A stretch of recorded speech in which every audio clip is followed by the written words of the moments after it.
मौसा जी से पूछ लो। अरे इधर इधर, नमस्कार नमस्कार, चमत्कार तीन प्रकार। नमस्कार भैया, आप कौन? हम कौन? मतलब हमें नहीं पहचाने?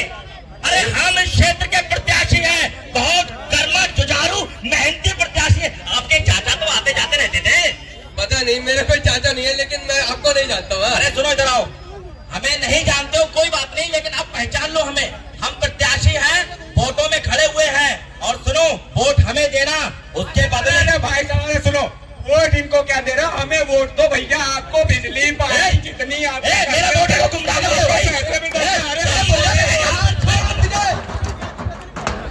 दोनों मुझे गुमराह कर रहे हो। ना मैं तुम्हें वोट दूंगा, ना मैं तुम्हें वोट दूंगा। अरे मैं अपने मौसा जी से पूछ लेता हूँ, बहुत समझदार इंसान है, 10वीं में 10 बार फेल हुए थे। मौसा जी, हेलो। हाँ बाबा। हेलो मौसा जी। हाँ मौसा जी मैं फंस गया हूँ। फंस गए हो? हाँ। कहाँ फंस गए हो? अरे मौसा जी, इधर विधानसभा का इलेक्शन चल रहा है दिल्ली में। मुझे कुछ समझ नहीं आ रहा है। कोई कहता है कि घर दिलाएगा, कोई कहता है शादी करा देगा, कोई कहता है बाइक दिलाएगा। मैं किसको वोट दूं मौसा जी? अरे भैया इनके चक्कर में मत आइयो, ये तो लालच दे के ठग लेते हैं कि हम ये दे देंगे वो दे देंगे, और वोट डालने के बाद दिखेंगे भी नहीं। इनको जादू आता है, जादू गायब हो जाते हैं ये। हाँ, लेकिन मौसा जी मैं वोट दूं तो किसको? अरे अपनी त्रिनगर विधानसभा के बीएसपी के प्रत्याशी डॉक्टर पवन गर्ग जी को वोट दो इस बार। अच्छा। हाँ, उनका चुनाव चिन्ह है हाथी। ओह। तो बेटा तू भी समझ जा, और अपने सारे घर वालों को, अपने यार दोस्तों को, मोहल्ले वालों को बता दे कि एक ही प्रत्याशी है जो त्रिनगर विधानसभा का विकास कर सकता है, वो है अपने डॉक्टर पवन गर्ग जी। मौसा जी, हाँ, उन्होंने कुछ काम भी किया है जो उनको मैं वोट दूंगा? अरे तू नया है क्या त्रिनगर विधानसभा में? तुझे यही नहीं पता कि पवन जी ने कितने बड़े बड़े काम कर रखे हैं?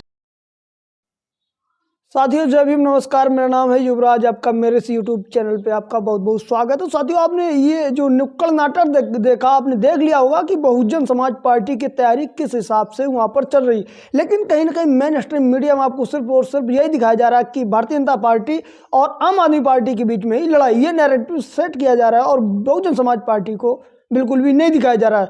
जबकि बहुजन समाज पार्टी तो वैसे तो सर्व समाज को लेकर के चलती, लेकिन अगर बहुजन समाज पार्टी का जो कैडर वोट की बात करें तो बेस वोट आप जानते हैं कि वो कहीं ना कहीं दलित समाज है, और समूचा बहुजन समाज पार्टी को वोट करता है।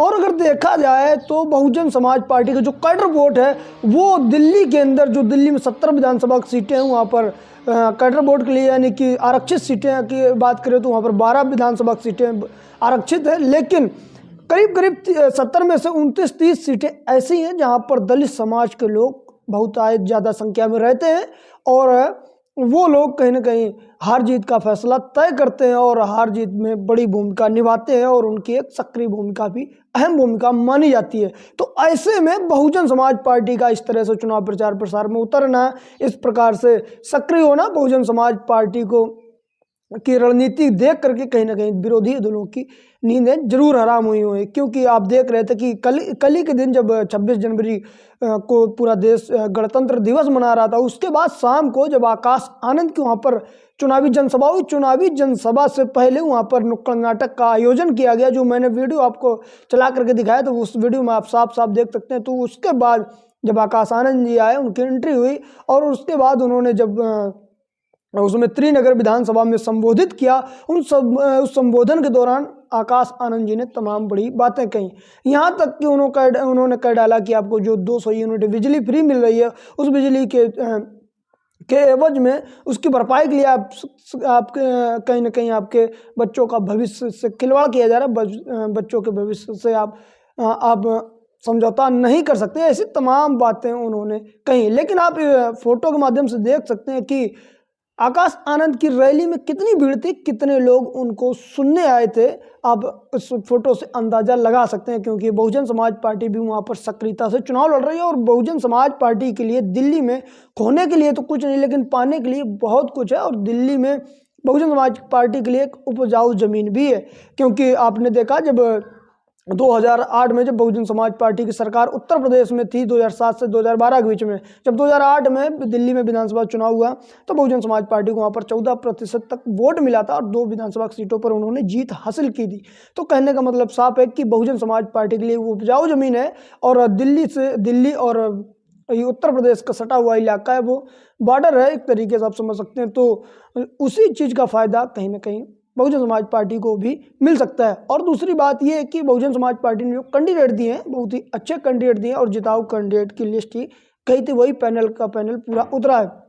और एक बड़ी बात आपको बता दें कि उत्तर प्रदेश में जिस तरह से बहुजन समाज पार्टी की सरकार में काम हुआ था, जेवर एयरपोर्ट आपने देखा था, नोएडा को किस तरीके से ग्रेटर नोएडा बनाया गया और भी तमाम विकास कार्य किए गए, वहाँ पर यूनिवर्सिटी कॉलेज बनाए गए, उन सभी का कहीं ना कहीं फ़ायदा बहुजन समाज पार्टी को होते हुए साफ तौर पर आप देख सकते हैं। क्योंकि जो दलित समाज के वोट है, जो कैडर वोट है, वो बहुजन समाज पार्टी में घर वापसी करते हुए आपको नज़र आ सकता है, क्योंकि ऐसे प्रचार प्रसार। अगर और बात करें बहुजन समाज पार्टी की वहाँ की रणनीति से, तो रणनीति वहाँ पर ऐसी बनी है, क्योंकि आप देख रहे थे कि जब 2024 का लोकसभा चुनाव हुआ तो उससे पहले बहुजन समाज पार्टी के खिलाफ एक नैरेटिव सेट किया गया और बहुजन समाज पार्टी के खिलाफ कहीं ना कहीं ऐसा प्रोपोगंडा बनाया गया, ऐसी अफवाह फैलाई गई कि बहुजन समाज पार्टी भारतीय जनता पार्टी की बी टीम है। लेकिन जिस तरह से दिल्ली में टिकट वितरण हुआ, उस टिकट वितरण से आप अंदाज़ा लगा सकते हैं कि दिल्ली में कैसा चुनाव है और बहुजन समाज पार्टी ने किस तरीके से कैंडिडेट दिए, उन तरीके से आप समझ सकते हैं।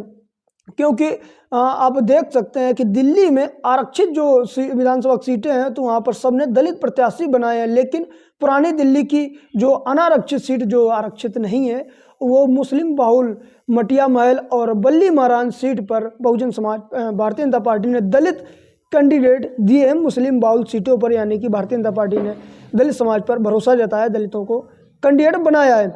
ऐसे में बहुजन समाज पार्टी की रणनीति देख लीजिए आप, बहुजन समाज पार्टी ने मुस्लिम बहुल सीटों पर भारतीय जनता पार्टी के दलित कैंडिडेट के खिलाफ दलित कैंडिडेट ही उतारे हैं। तो सीधे तौर पर आप समझ सकते हैं कि भारतीय जनता पार्टी को नुकसान हो सकता है, क्योंकि आप अंदाज़ा लगा सकते हैं जो सुरक्षित सीटें नहीं हैं, जो सामान्य वर्ग के लिए सीटें हैं, यानी कि सामान्य सीटें हैं, उस पर कोई भी कैंडिडेट उतर सकता है, कोई भी मैदान में आकर के अपना चुनाव लड़ सकता है। तो वहाँ पर भारतीय जनता पार्टी ने दलित कैंडिडेट उतारे और बहुजन समाज पार्टी ने भी मुस्लिम बहुल सीटों पर दलित कैंडिडेट ही उतार करके भारतीय जनता पार्टी के वोट बैंक में कहीं ना कहीं सेंधमारी जरूर कर दी है। बहुजन समाज पार्टी की इस रणनीति से भारतीय जनता पार्टी को जरूर बेचैनी है। आप समझ सकते हैं कि अगर बहुजन समाज पार्टी भारतीय जनता पार्टी की बी टीम होती तो वहाँ पर मुस्लिम कैंडिडेट उतारती, लेकिन वहाँ पर ऐसा नहीं हुआ और इस मुस्लिम सीट विधानसभा सीटों पर, मुस्लिम बहुल सीटों पर कहीं ना कहीं जो कांग्रेस पार्टी, आम आदमी पार्टी, AIMIM पार्टी, इन लोगों ने मुस्लिम कैंडिडेट ही दिए। तो आप अंदाज़ा लगा सकते हैं कि बी टीम कौन है। और उसके बाद जिस तरह से बहुजन समाज पार्टी में बी टीम के अलावा जो आरोप लगते हैं कि वहाँ पर किताबों के सारे टिकट मिलती है, उस चीज़ों पर भी कहीं ना कहीं इस टिकट के वितरण से आप अंदाज़ा लगा सकते हैं कि वहाँ पर ऐसा कुछ भी नहीं और जो जिताऊ कैंडिडेट है उन लोगों को ही वहाँ पर उम्मीदवार बना करके मैदान में उतारा गया।